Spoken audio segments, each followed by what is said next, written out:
إنما أدعو ربي ولا أشرك به أحدا قل إني لا أملك لكم ضرا ولا رشدا قل إني لن يجيرني من الله أحد ولن أجد من دونه ملتحدا إلا بلاغا من الله ورسالاته ومن يعص الله ورسوله فإن له نار جهنم خالدين فيها أبدا حتى إذا رأوا ما يوعدون فسيعلمون من أضعف ناصرا وأقل عددا قل إنما أدعو ربي آپ اے نبی لوگوں میں یہ اعلان کر دیجیے کہ میں اکیلا ایک رب کی عبادت کرتا ہوں، اسی کو بلاتا ہوں، وَلَا أُشْرِكُ بِهِ أَحَدًا اور اس کے ساتھ کسی کو شریک نہیں ٹھہراتا۔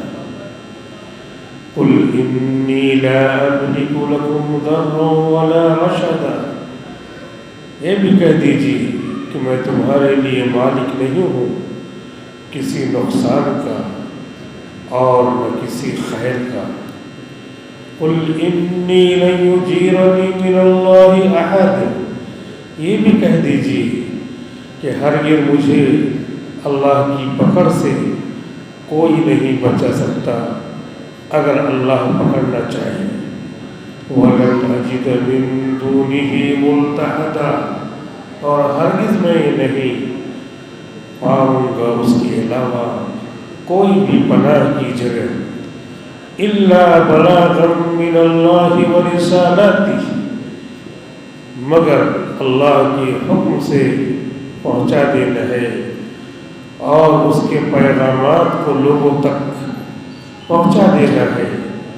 وَمَن يَعْصِ اللَّهَ وَرَسُولَهُ فَإِنَّ لَهُ نَارَ جَهَنَّمَ اور جو اللہ اس کے رسول کی نافرمانی کرے گا تو بے شک اس کے لیے آتش دوزخ ہے، خالدین فیہا ابدا جس میں وہ ہمیشہ رہیں گے۔ حتی اذا رأوا ما یوعدون یہاں تک کہ جب وہ دیکھیں گے وہ وعدہ جو دنیا میں ان سے کیا جاتا تھا، فَسَيَعْلَمُونَ مَنْ أَضْعَفُ نَاصِرًا وَأَقَلُّ عَدَدًا تو ان کو پتہ چل جائے گا کہ کون کمزور تھا مدد کرنے والوں کے اعتبار سے اور کس کی تعداد کم تھی۔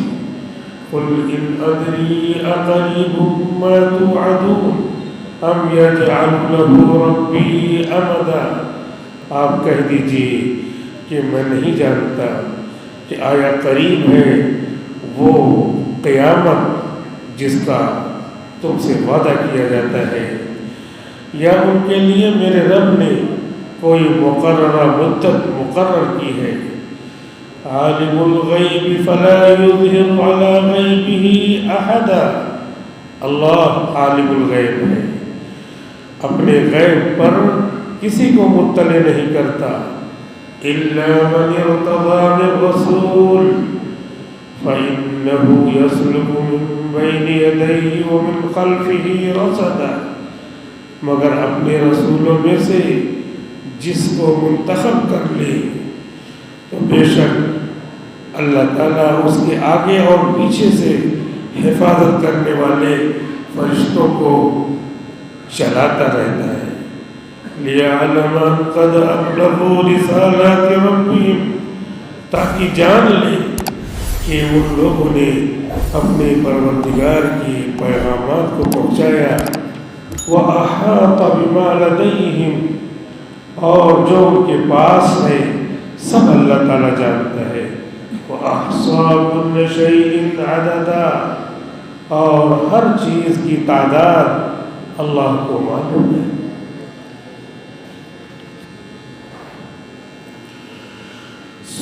الجن کی تفسیر چل رہی ہے. ایک رکوع مکمل ہوگا، دوسرے رکوع کا ترجمہ اور مختصر تفسیر آپ کے سامنے آئی. اب قدر تفصیل کے ساتھ تفسیر پیش کی جاتی ہے. رمضان المبارک کا مہینہ چل رہا ہے، ایمان والے اپنی عبادتوں میں لگے ہیں. اللہ تعالیٰ کہتے ہیں کہ سب سے بڑی عبادت یہ ہے کہ دل سے ہم اللہ کو ایک مانیں. تو الحمدللہ ایمان والے دل سے اللہ کو ایک مانتے ہیں. اس آیت میں اللہ تعالیٰ نے اعلان کروایا ہے کہ اعلان کر دیجئے کہ میں اکیلے ایک خدا کی عبادت کرتا ہوں، اس کے ساتھ کسی کو شریک نہیں ٹھہراتا. یعنی میرا کام اللہ ہی بنائے گا. دنیا کے سارے ذرائع سورسز ایک جگہ جمع ہو جائیں گے اور اللہ تعالیٰ اس کے خلاف چاہے تو سارے سورسز اور وسائل ایک طرف، اللہ کا حکم ایک طرف. چنانچہ بہت مرتبہ ایسا دیکھا جاتا ہے کہ آدمی کے پاس وسائل موجود ہیں، آدمی کے پاس ذرائع موجود ہیں، لیکن اس کے باوجود جو آدمی سوچتا تھا وہ نہیں ہوا، اس کے خلاف ہو گیا. حضرت علی نے اسی لیے فرمایا ہے عرفت ربی بفسخ العزائم، میں نے اپنے رب کو اپنے ارادوں کے ٹوٹ جانے سے پہچانا.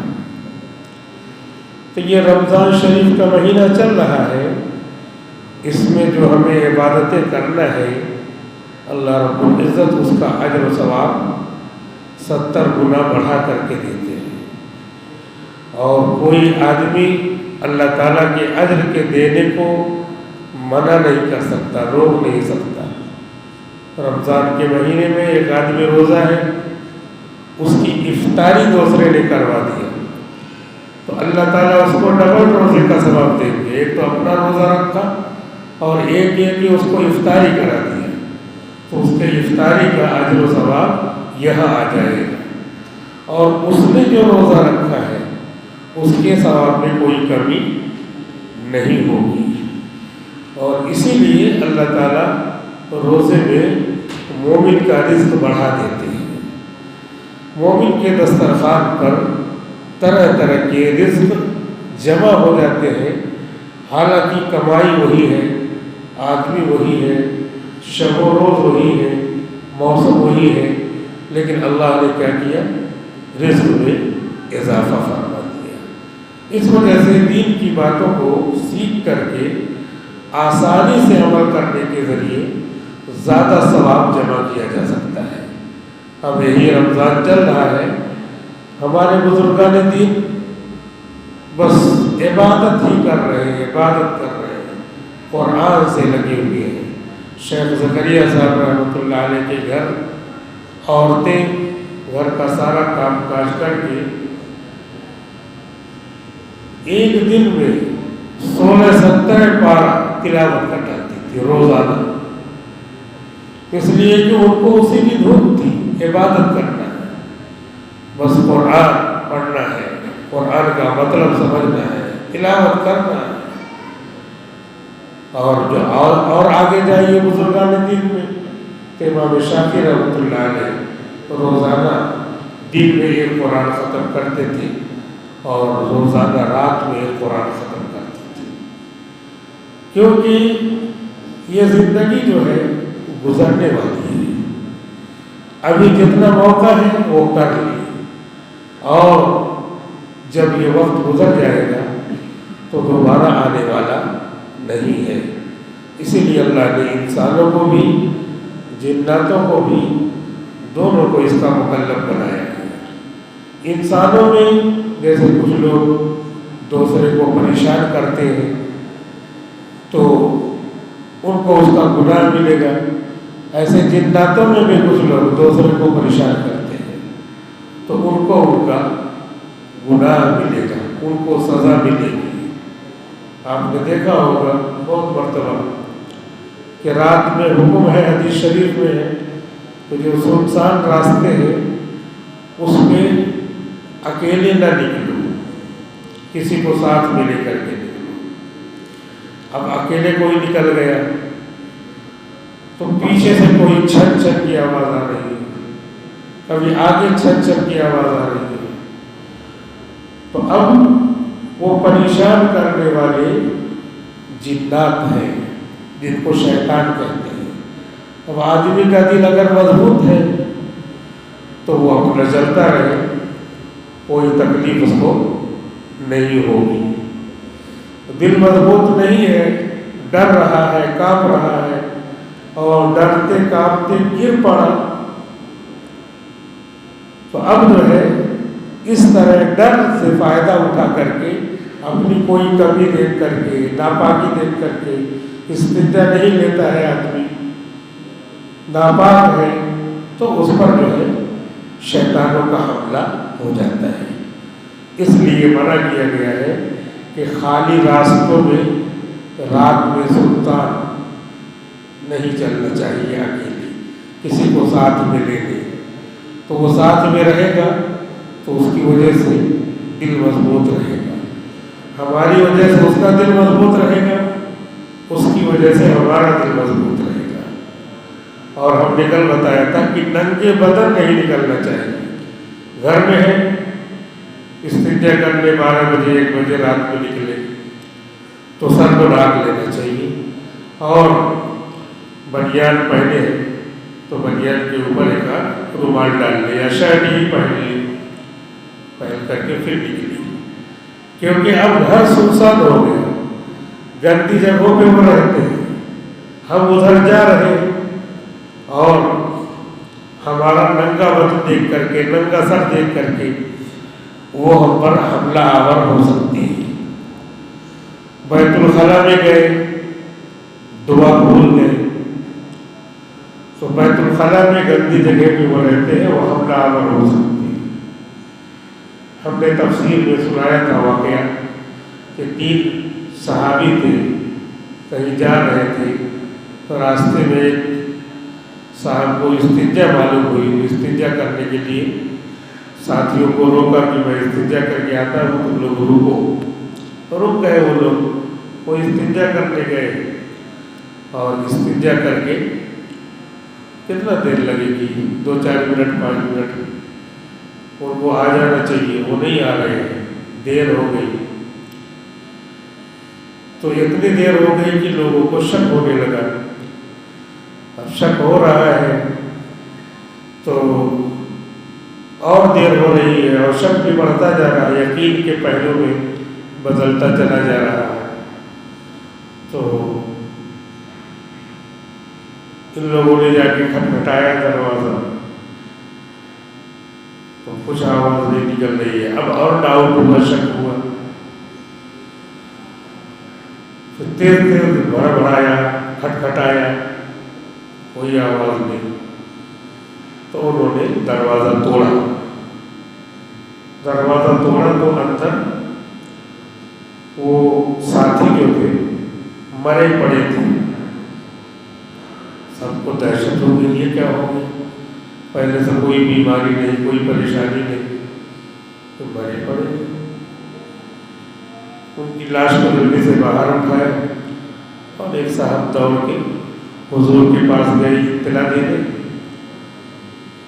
تو حضور صلی اللہ علیہ وسلم نے کہا کہ ان کو نہلاؤ دھلاؤ، کفن پہناؤ، اور جنازے کی نماز پڑھی جائے گی اور ان کو دفن کر دیتے ہیں۔ اور یہ جو ان کی موت ہوئی ہے تو تمہارے جو ساتھی ہیں جنات، اس میں کوئی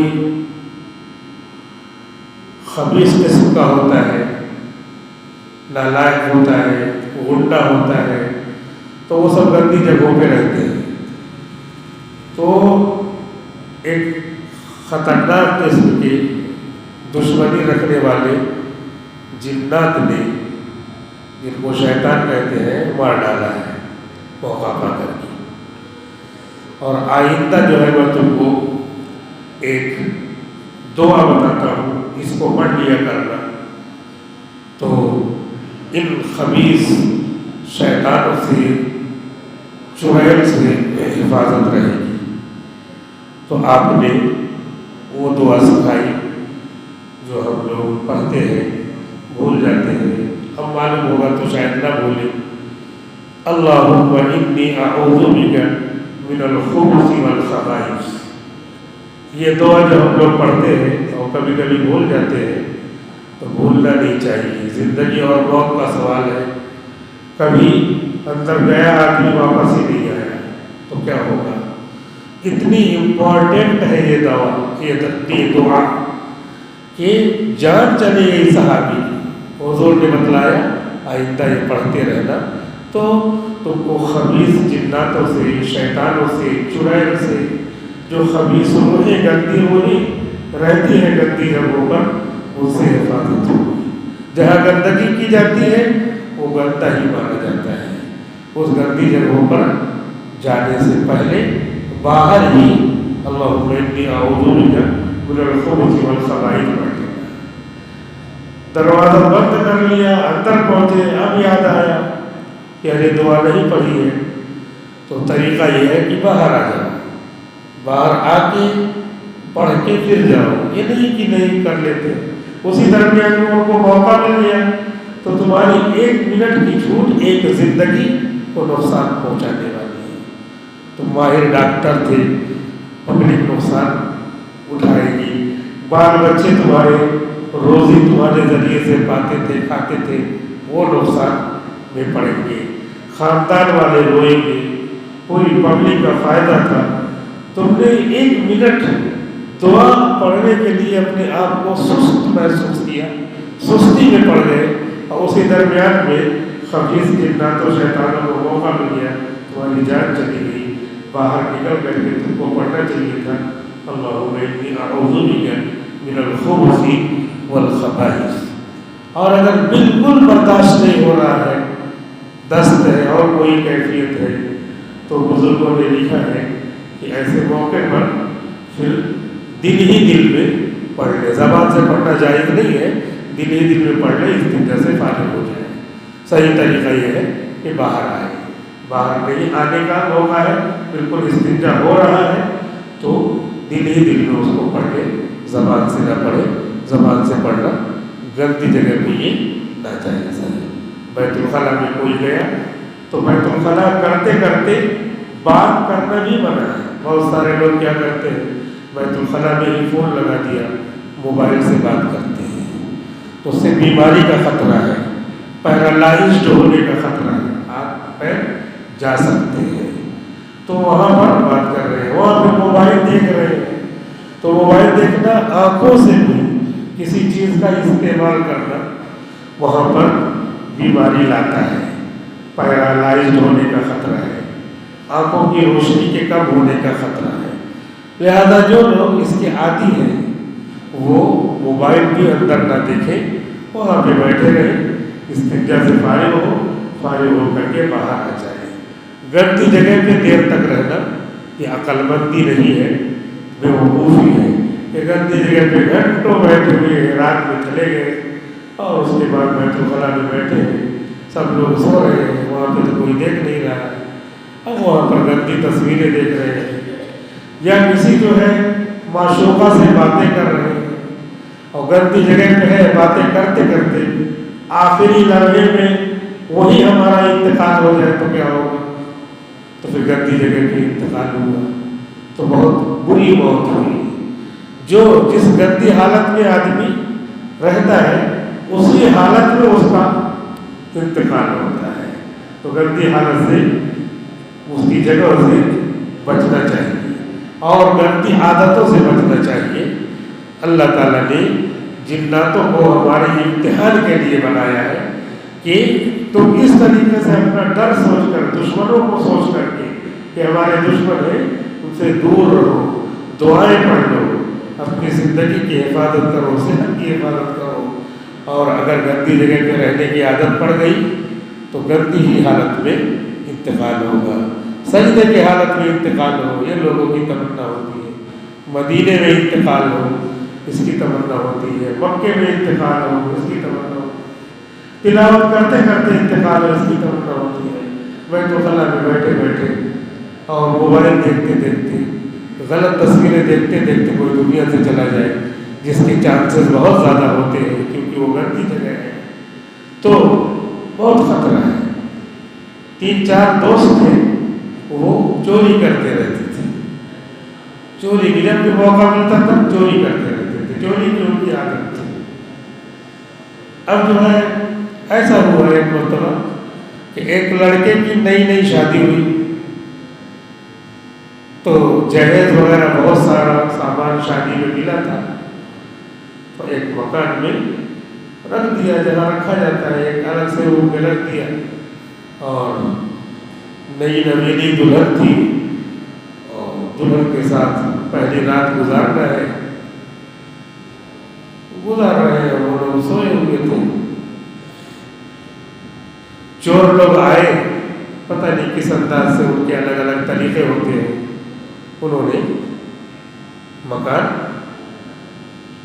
کھول لیا، اندر جو ہے سید کاٹتے ہیں، اندر سے سوراخ کرتے ہیں، اس طرح بھی اب بھی چل رہا ہے۔ کتنا بھی زیادہ ایڈوانس ہو جائے زمانہ، اب بھی چل رہا ہے دیہاتوں میں، لوگ اندر سے کھود کاٹ کر کے کیمرہ کا وہ سب کاٹ دیتے ہیں، وائر وغیرہ کاٹ کے، کچھ نہیں ہوگا ان کو، وہ ابال لیتے ہیں، اندر گھس جاتے ہیں، گھس گئے تو بہرحال ایسے کاٹ کر کے کسی طرح وہ اندر گھس گئے، اور دیکھا یہ لوگ بہت آرام سے سو رہے ہیں، اور بہت سارا شادی کا سامان لاکھوں روپے کا، تو ان لوگوں نے کیا کیا، آرام سے دروازہ اندر سے جو بند تک کھولا، دروازہ کھول دیا، ایسے کھول کر کے بہت آہستہ سے چوروں نے اس کی چارپائی پکڑی اور اٹھایا، اور اٹھا کر کے باہر لے جا کر کے رکھ دیا، اور اس کے بعد آئے، دروازے سے اندر آ گئے، دروازہ بند کر لیا۔ اب اس کے بعد دیکھ رہے ہیں کیا کیا چوری کرنے کا سامان ہے، وہ چوری کر کے اٹھا کے لے جانا شروع کر دیا، یہ لے جائے، یہ لے جائے، یہ لے جائے۔ اس کے بعد اسی درمیان میں وہ آ کر کے مشورہ کر رہے ہیں کہ یار کوئی اچھا خزانہ ملا نہیں، وہ سونا چاندی کدھر ہے، کیا ہے، تو تلاش کرنے کے لیے وہی اندر تھے، اتنے میں چھت گر گئی، چھت گر گئی، اور جتنے چور تھے سب اسی میں دب کے مر گئے، ختم ہو گئے وہ۔ اور وہ جو جوڑا تھا، وہ شادی بیاہ میں کیا ہے، لوگ تھکے ہوئے بھی رہتے ہیں، کئی رات سے جاگتے رہتے ہیں، اس رسم و رواج کی وجہ سے بھی لڑکیاں لڑکے سب نیند لگ گئے، سوئے تھے۔ صبح کو اٹھے تو دیکھا چارپائی باہر اور مکان گرا ہوا۔ اللہ کا شکر ادا کرے، یا اللہ آپ نے کس کو بھیج دیا تھا، کون سا فرشتہ تھا؟ وہی چور ان کے لیے فرشتہ تھے، جان بچانے کے لیے، اور خود جس چیز کے عادی تھے، ہیبیچول تھے، تو اللہ تعالیٰ نے اسی حالت میں، اسی عادت کی وجہ سے اسی حالت میں موت دی۔ تو یہ واقعہ میں نے اس لیے سنایا کہ ہم کو اگر کوئی گندی عادت ہے تو یہ واقعہ سوچنا چاہیے، کبھی اسی گندی حالت میں ہماری موت نہ ہوتی، اور جس حالت میں موت ہوتی ہے اسی حالت میں اٹھایا جاتا ہے، جس حالت میں موت ہوتی ہے اسی حالت میں اٹھایا جاتا ہے، اسی حالت کو ایسے دفن کیا جاتا ہے۔ ایک صاحب تھے، حضور کے زمانے سے پہلے کا واقعہ ہے کہ ان کا جو ہے انتقال ہوا تھا اس حالت میں کہ یہاں پر ان کو تیر لگا تھا، یعنی عیسیٰ علیہ السلام کے زمانے کا واقعہ، تیر لگا تھا، تو ایسے ہاتھ کر کے ان کو دفن کیا گیا تھا، ایسے ہاتھ کر کے دفن کیا گیا تھا۔ اس کے بعد ابھی 80-90 سال دھیرے دھیرے وقت بھی گزرتا ہے، تو یہ ابھی یعنی 1 صدی بھی نہیں ہوئی کہیں راستے کو چوڑا کرنا تھا تو قبرستان پڑ رہا تھا 3-4 لوگوں کا. تو لوگوں نے بتایا کہ یہ کچھ بزرگان دین ہیں پرانے زمانے کے، ان کا قبرستان ہے، ان کی قبر ہے. تو کیسے کیا کریں گے؟ کہا کہ ادب کے ساتھ قبریں کھود لو اور اس میں جو لاش جو بھی ملے اس کو پاکیزہ کپڑے میں لے کر کے دوسری جگہ دفن کر دیں گے.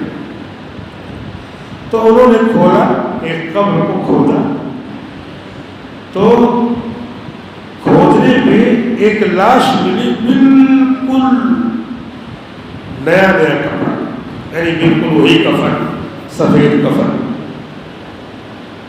اس میں لاش ملی. اور جو ہے ہاتھ یہاں پہ ایسے رکھا ہوا. تو جنازے میں حکم یہ ہے کہ ہاتھ پیر سیدھا کر دینا چاہیے. جب کسی کا انتقال ہو اور وہاں پہ کوئی موجود رہے تو جو موجود رہے گھر والے، ان کو یہ چاہیے کہ جلدی جلدی بسم اللہ وعلی ملت رسول اللہ پڑھ کر کے پیر کو بالکل سیدھا کر دیں. سیدھا کر کے دونوں انگوٹھوں میں دستی رومال، کوئی بھی رسی، کوئی بھی دھاگا ہوگا اس سے باندھ دیں، تاکہ یہ پیر ابھی جان نکلی ہے، ابھی ڈھیلا ہے، بعد میں ٹائٹ ہو جائے تو باندھ دیں تاکہ بالکل سیدھا رہے. اور ہاتھ بھی کیا کرتے ہیں، ابھی اس میں جان نکلی ہے تو جیسے گوشت ذبح کرتے ہیں تو اس میں حرکت رہتی ہے، ایسے یہ بھی کہیں حرکت کرے گا، ابھی ڈھیلا ہے تو ہاتھ پیر کو کیا کریں، سیدھا کر دینا چاہیے. سیدھا کر دیں اور آنکھیں کھلی ہیں، بسم اللہ وعلی ملت رسول اللہ پڑھ کر کے آگے ایسے بند کر دینا چاہیے. اگر دیر ہو گئی تو آنکھ ایسے کھلی ہے تو کھلی کی کھلی رہ جائے تو ہم دیکھیں گے تو لگے گا زندہ. تو کبھی کوئی شکل پیدا ہو گئی تو ڈراؤنا بھی معاملہ ہو سکتا ہے، ڈراؤنی حیت ہو سکتی ہے. اسی لیے جو نبی نے فرما دیا سنت طریقہ، تو اس کو بسم اللہ وعلی ملت رسول اللہ، پہلے داہنی آنکھ پھر بائیں آنکھ کو کیا کریں، بند کر دیں. اس طریقے سے حکم ہے. اگر ہاتھ ایسے رہ گیا تو اسے ٹیڑھا میڑھا ہی رہ جائے گا، پھر ہم کیسے کفن پہنائیں گے ادھر کبھی ادھر. تو وہ جو صاحب تھے، بزرگ تھے اپنے زمانے کے، ان کا ہاتھ ایسے تھا، ایسے ہی رہ گیا تھا، اسی طرح دفن کر دیا تھا. تو اب لوگوں نے سوچا کہ اب دوسری جگہ قبر میں دفن کرنے جا رہے ہیں، یہ تو بہت بڑے بزرگ ہیں، تو ذرا ہاتھ وغیرہ سیدھا کر دیں اور کفن کی ضرورت نہیں ہوگی نیا تو نیا بھی کفن دیں گے. عام طور پہ گورنمنٹ ایسا کام کرواتی ہے، سڑکیں وغیرہ سیدھا کرنا ہے تو گورنمنٹ کے عملہ جات ہوتے ہیں. تو بہرحال لیکن انہوں نے ایسے ہاتھ سیدھا کرنا چاہا تو ہاتھ ایسے ہٹایا جیسے خون کا فوارہ جائے، تازہ خون. یعنی 1400 سال حضور کے زمانے کا یہ واقعہ نہیں ہے، وہ حضور کے زمانے کے نہیں تھے، عیسیٰ علیہ السلام کے زمانے. تو ہم کس میں چل رہے ہیں؟ عیسوی عیسیٰ علیہ السلام کے انتقال کے بعد جو چل رہا 2026 آپ کے انتقال کے یعنی ان کے حساب سے دنیا سے چلے جانے کی پردہ فرمانے آسمان پہ ہوا. وہ لوگ کہتے ہیں آفٹر ڈیتھ AD، ان کے یہاں ڈیتھ ہو گئی. ہمارے عیسیٰ علیہ السلام کی ڈیتھ نہیں ہوئی ہے، موت نہیں ہوئی ہے. عیسیٰ علیہ السلام کہاں ہے؟ آسمان پہ ہے اور اخیر میں تشریف لائیں گے. تو عیسیٰ علیہ السلام کے بعد ہی کئی واقعات، لمبا زمانہ گزرا ہوا تھا، لیکن اس کے باوجود بھی ہاتھ ہٹایا ایسے تو خون کا فوارہ نکل رہا ہے. اب جب میدان محشر میں وہ اٹھ کے جائیں گے تو اسی حالت میں رہیں گے. جس حالت میں آدمی کا انتقال ہوتا ہے اسی حالت میں رہتا ہے.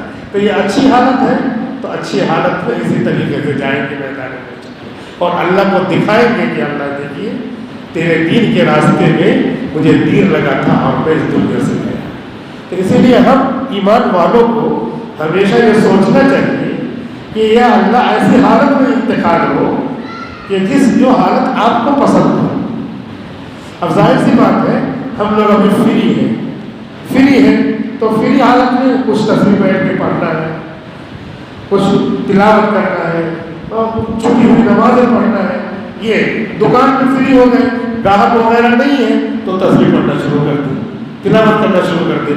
ہم لوگوں کا کام کیا ہے؟ جیسے فری ہوئے موبائل اٹھائیں، موبائل اٹھا کر کے اس میں کسی کی عادت پڑ گئی تو ننگی تصویریں دیکھتا ہے بیچارہ، اس کے لیے ہم دعا کرتے ہیں ہمارا ہی بھائی ہے وہ، یہ سب چیزیں چھوڑنا چاہیے، اس کو بھی سوچنا چاہیے اس میں ملتا کیا ہے، گناہ مل رہا ہے، اس سے اچھا تلاوت کرتے ہیں، قرآن شریف میں موبائل کو لوڈ کر کے تلاوت کرتے، موبائل کھول کر کے ہی تلاوت کرو، اسی میں تلاوت کرو، تلاوت کرتے ہیں، اور کوئی مضمون ہے، کوئی تقریر ہے کسی عالم کی، اسی کو سنو، خالی ٹائم مل گیا ہے، نہیں تو وہ دانے والی تصویر لے لو، پڑھو، ایک مرتبہ پڑھو گے پورا 100 دانے ہوتے ہیں، 100 مرتبہ درود شریف ہو جائے گا۔ سب سے چھوٹا درود شریف کیا ہے؟ صلی اللہ علیہ وسلم ہے، صلی اللہ علیہ وسلم، صلی اللہ علیہ وسلم پڑھتے رہے، آپ پڑھتے رہے، 3 4 5 مرتبہ ہو جائے گا، 500 مرتبہ ہو جائے گا، اس کو 10 مرتبہ پڑھا 1000 مرتبہ ہو جائے گا۔ تو اسی حالت میں اللہ تعالیٰ کے یہاں جائیں گے، موت اس حالت میں ہوگی، لیکن اس حالت میں ہوگی تو بہت اچھی موت ہے۔ تو ہم جیسے زیادہ اپنے کاموں سے فارغ ہونے کے بعد واٹ از آور ہابی، ہمارا مشغلہ کیا ہے، ہابی کیا ہے، اسی ہابی میں انتقال ہوتا ہے، جو ہابی ہو۔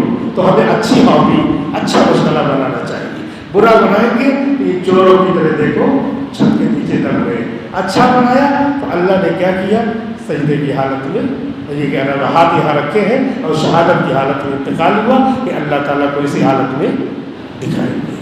مؤذن ہے حرمین شریفین کا، اذان دیتے دیتے انتقال ہو، ان کے حامی ان کا یہی تھا، حالانکہ وہ دوسری جگہ کے تھے، پاکستان کے تھے، لیکن وہاں کے رہنے والے ہو گئے، وہی اذان دے رہے، آواز اچھی ہے، وہاں کے مؤذن مقرر ہوئے، تو یہی ان کا مشغلہ تھا کہ میں مدینہ الرسول میں اذان دے رہا ہوں، اس سے بڑی بات کیا ہوگی، بس وہی ان کے حامی، وہی تمنا تھی۔ اللہ نے اذان کی حالت میں اپنے گھر بلا لیا۔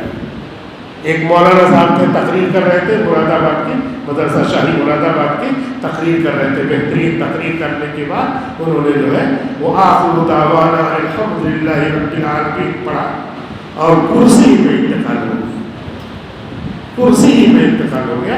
مولانا محفوظ الرحمان ان کا نام ہے، اور ایک مولانا محفوظ الرحمان تو مانے گاؤں کے تھے، لیکن وہ وہی کے تھے، شیخ الحدیث تھے وہ، اور ان کا وہی انتقال ہو گیا۔ تو یہ حالت ہوتی ہے، اچھی حالت، اپنی ہابی اپنا مشغلہ بنائیں گے تو اللہ تعالیٰ اپنے اچھی حالت میں بنائیں گے۔ اس لیے اس پہ غور کرنا چاہیے اور غور کر کے عمل کرنا چاہیے۔ ہو جاتی ہے گندی عادت، کوئی آدمی سگریٹ پیتا ہے، گندی عادت ہو گئی، اب گندی عادت ہے تو اب وہ سوچ رہا غلط ہے، تو دھیرے دھیرے وہ چھوڑنا چاہے تو چھوڑ سکتا ہے۔ بزرگان دین بتاتے ہیں کہ اگر ایک دن میں 3 سگریٹ پیتا ہے تو کم کرے، 2 کرے، اور اگر جو ہے پھر کم ہو گیا تو ایک دن میں 1 کرے، اس کے بعد کم ہو گیا تو ایک دن پیجیے، ایک دن ناغا کرے، پھر پیجیے، پھر اس کے بعد ایک دن اس طرح کے 2 دن ناغا کرے۔ چھوڑنے کا طریقہ ہے اس طرح، کیا کرے، ایک دن پیے، 1 ہفتے کے بعد پیے، جب اس کو مجبور کرے اس کا نشہ، تو اس طرح چھوڑنے کا طریقہ بتایا بزرگوں نے۔ اور نوجوانوں کو تو ایسا بتایا طریقہ کہ بعض نوجوان نے کہا کہ ارے اب تم چھوڑ دیا تو چھوڑ، کچھ بھی ہو۔ ایسے بھی لوگ ہیں کہ جنہوں نے ایسی گندی عادت تھی کچھ، یہ تو ایک مثال دیا گندی عادت کی، اس سے بھی بہت زیادہ گناہ والی عادتیں ہیں کہ بہت ساری گندے کے لیے آدمی نے طے کر لیا کہ نہیں کرنا تو نہیں کرنا، اور کر کے دکھا دیا، کر کے دکھا دیا، نہیں کرنا تو نہیں کرنا، تو نہیں کیا وہ۔ اس طرح میں اپنے سے بھی، آپ سبھی بھائیوں سے بھی التماس کرتا ہوں کہ اس طرح کی چیزیں ہم بنائیں کہ ہماری ہابی، ہمارا مشغلہ کیا ہو، اچھا ہو، تاکہ انتقال اچھا ہو، جس حالت میں جائیں گے دنیا سے اسی حالت میں اٹھائے جائیں گے۔ اللہ تعالیٰ عمل کرنے کی توفیق عطا فرمائے۔ وآخر دعوانا الحمدللہ۔